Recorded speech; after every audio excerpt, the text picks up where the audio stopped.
Good morning everybody, welcome back to Westcombe, welcome back to the vlog and another adventure in... Engage. Yes, that's correct, modelling. First of all, Merry Christmas to you all, Happy New Year. And plenty to talk to you about, plenty to show you, and I'm even going to reply to a comment I got on my last video, because I thought it was hilarious. I really did. If you've not seen it, go to my last video on Westcombe, Going Nuclear, and read that comment. It's brilliant, honest to God. I've never read anything so good in my life. So I'm going to give you my interpretation of what he's saying. See you in a minute. Roll titles.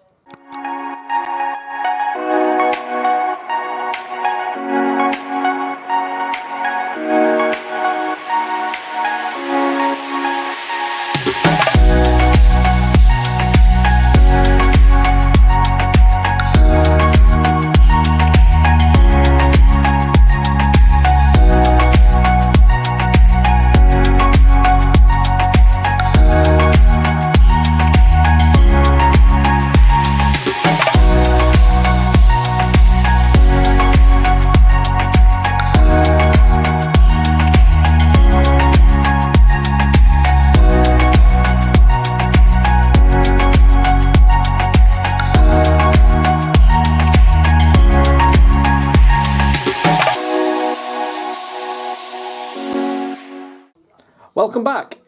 Yeah, in the last video I was talking about how I'm going to scratch build a wagon. If you remember, or can't remember, go to my last video, which was Going Nuclear, and I will give you a brief description of what I was scratch building, and then you'll get an idea of what I'm going to actually show you. Here we are. It's the IQB or IQA, depending on which era you model. This is a fully scratch built wagon. As you can see, everything is scratch built on this, all the way from the chassis up.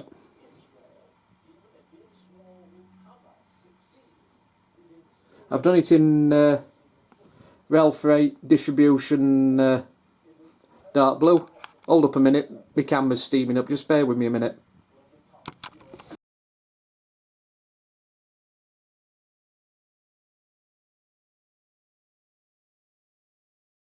Right, that's better. Yeah, everything's scratch built on that. If you can see, I've actually put it on the 4 bogies, and as you can see, it runs pretty well.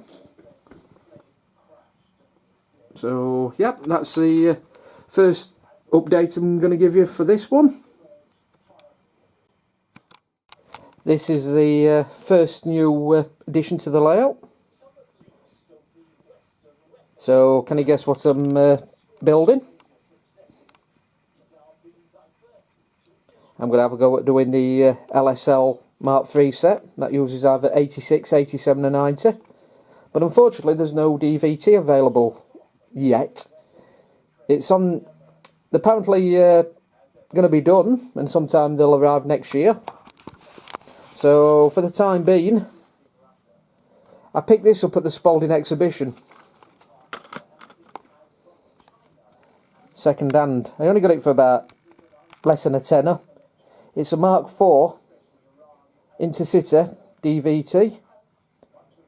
I have got plans for this later on, but till the Mark III DVT arrives, I'm not going to repaint it. But there is plans for this. It's going to be part of a of the Mark IV push-pull sets for Transport for Wales. So this is going to be repainted into Transport for Wales. So as soon as the DVT arrives, that'll be straight in the paint shop. But for now, it's going to work with these, just temporarily.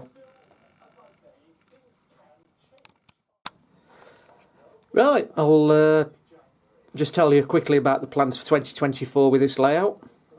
Certain sections of the layout are going to be rebuilt, and it's all due to the fact what I've actually got on order and what I've currently got on the layout, because certain areas at the station don't allow me what I want to do.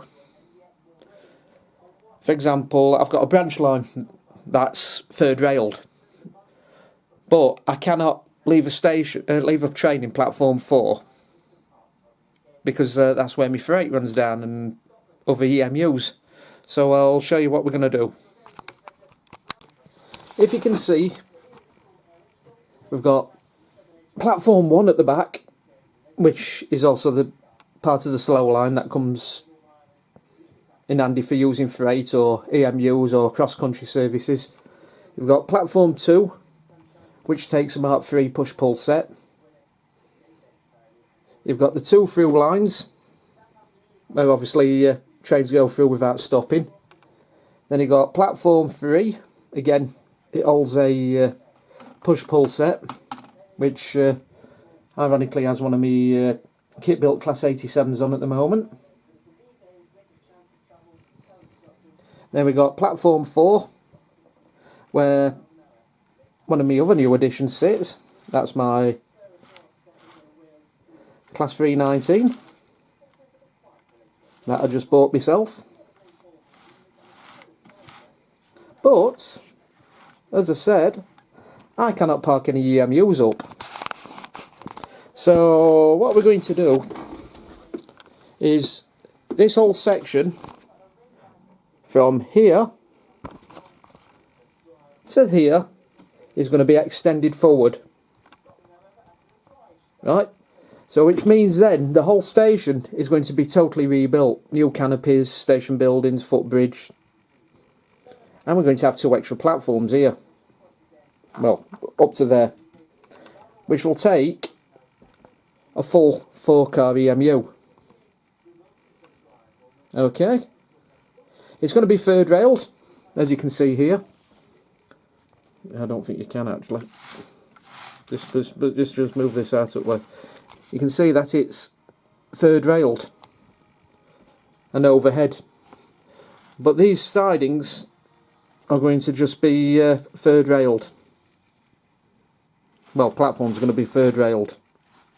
Because down at the other end of the layout, I've got a Class 350 and 2 411s sat in there. So I want to bring them back into play a bit more. So that's the intention for the first part of next year. Also, I'm going to replace the catenary gantries and posts. I'm going to put some more realistic prototypes up. And that section down here, that's all going to be rebuilt. Only up to where the station area starts.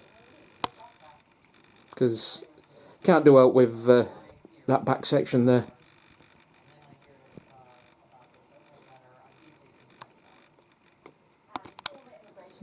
So yeah, that's the plans for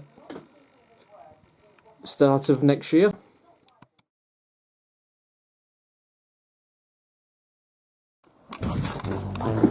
I've just fucked that up, Hannah.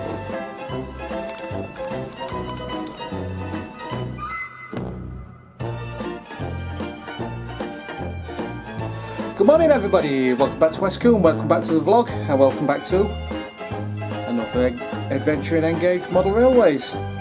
I've got some brand new models to show you, a repaint, and a very rare Engage Model Railway, Engage.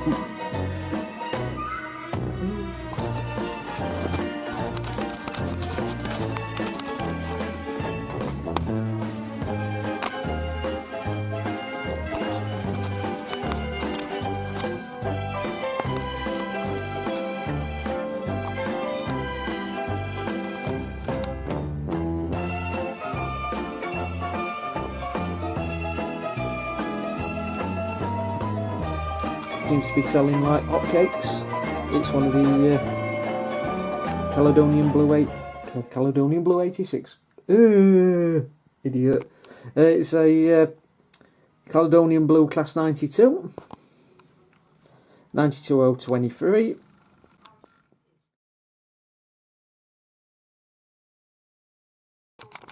You may have just noticed there's two unusual looking power cars sat on the other layout. Let's have a look at them. First up, we got 43277 in the Colas and Network Rail livery. It's come out pretty well. Excuse me.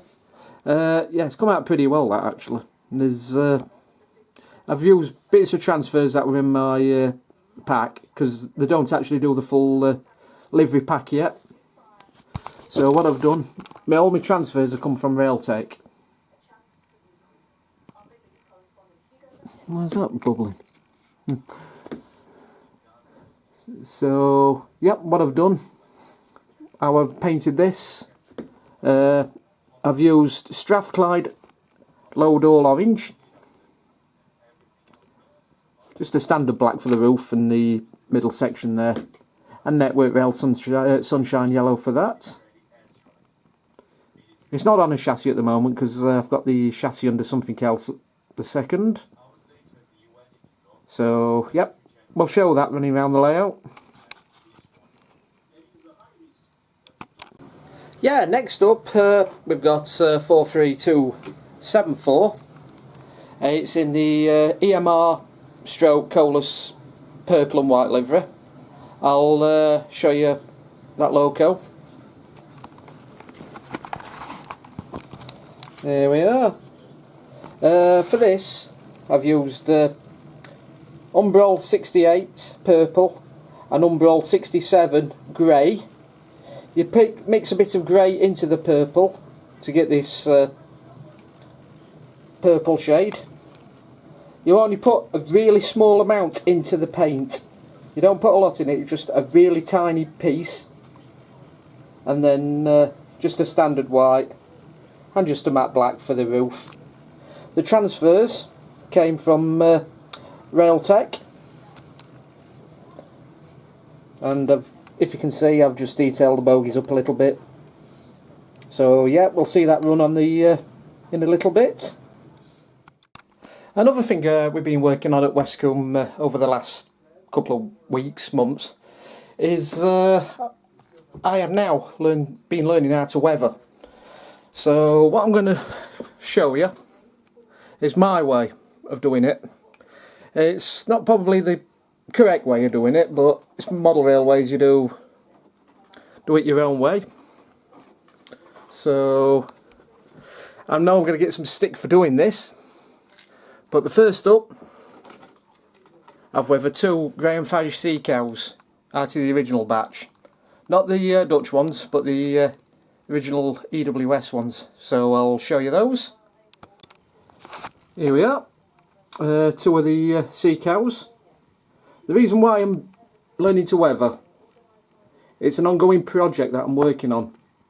I've, as you've probably seen on one of my other videos, I bought some two auto ballasters to finish the set off.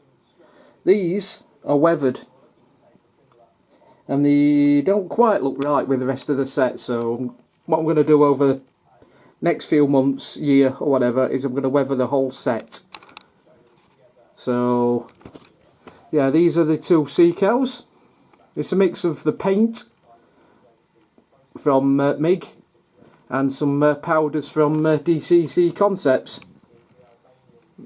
This one's been weathered using both. If you look inside, I've actually weathered inside of those ones. Well, that one in particular. This one's got a slightly heavier weathering effect to it, and that's the other one. Again, same sort of condition as to what the previous one was. I've also been doing a couple of other wagons. If you see behind the 66, these are the Revolution Trains KFAs, the Network Rail version, and I've weathered the ends, given it a slight dusting, and I've weathered the track as well. So yeah, quite pleased with how that's come out, and I've done the full set of coaches, well, wagons, sorry. You can just see them behind the crane.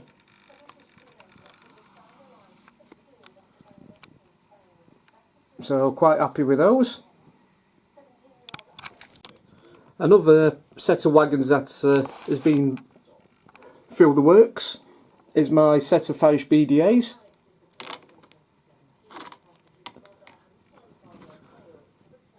I've put some new stanchions up, put a new load on. This was using Plastruct, and there's two variants to this with the load. There's either the beam, sorry, not the beam, the slab, or these, I don't know what you call them, billets or whatever, I'm not sure. But anyway, what I've done is painted them silver and weathered them up, rusted them up, and I've actually strapped the loads over as well using masking tape. So yeah, that's another little project that's been going off. I was asked, it'd be about a fortnight ago, while I was at work, by somebody who watches my YouTube channel. Big shout out to you, mate. Merry Christmas. How reliable are the magnetic couplings that I've just fitted? Well, as you can see here, these are two Network Rail IOAs. I've put the original couplings back on for this demonstration. As you can see, the couplings are not the same height. Okay, so to put the new magnetic couplings in, all you do is, you see the box? All you do is you pull it out. I'll do it off camera and I'll come back. Okay, there we are. And if you see the coupling, it just pulls out of that NEM box there. Okay, so I'll just do the other one. As you can see, they've both had the couplings removed now. As I said, it just pulls out. I can show you now. Yep, see, it just slots in. Okay, then what you do then is you use a pack of these. Okay, and it's just sliding exactly the same as what the other couplings were. So I'll do that off camera. There you go. If you look, the magnetic couplings are now in place. So what we'll do now is we'll put them onto the track.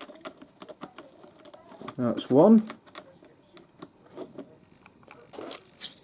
And that's two. Okay.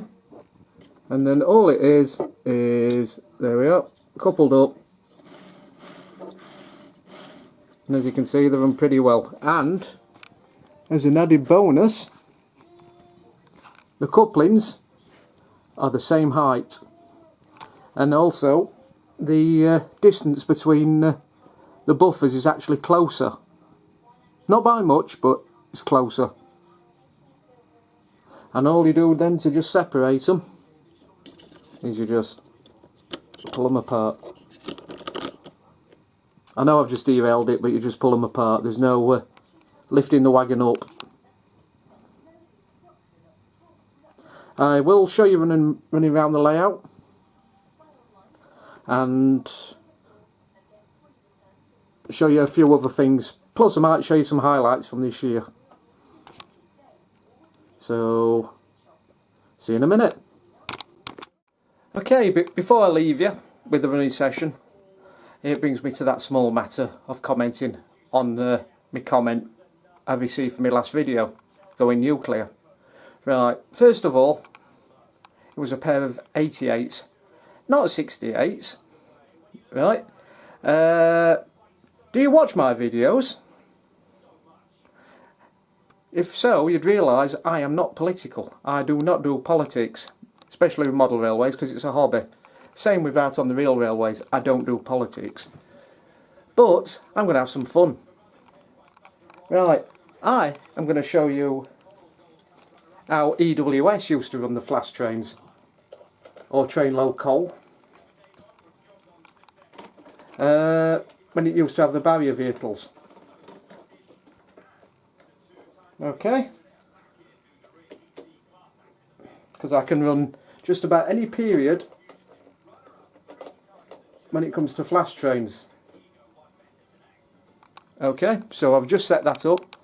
I'll show you it in 1 second. This is the typical EWS setup for the flash trains. Locomotive. I've got a Col 31, but I can't find it at the minute on the layout. RNA, barrier vehicle. FNA flask. RNA. And in this case I put a Queen Mary brake van on. But that's the sort of setup it used to be. But this is how the comment apparently should look. Right, he suggests they should use a single class 20. Okay, and this is my interpretation of his comment. So here's my bit of fun at that comment. It's just a bit of fun. You know, I'm not really taking the mickey, but I'm just having a bit of fun because it's Christmas. So we got single class 20.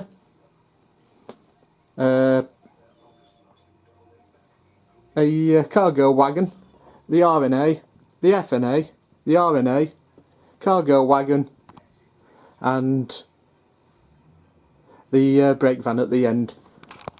So yeah, I'm just having a bit of fun. Not very prototypical, but just having a bit of fun. So, yep.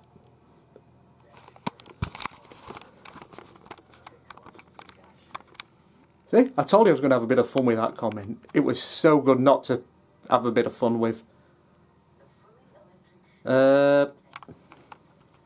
Yeah, all I'm going to do now is wish you all a Merry Christmas, Happy New Year. See you in 2024 for more adventures in Engage. Model Railways. Yep, so I'll put a bit of footage up of some of the stuff we've done this year, some of the layouts we've seen, and I'll give you a bit of a running session as well. So stay safe, Merry Christmas, see you next year.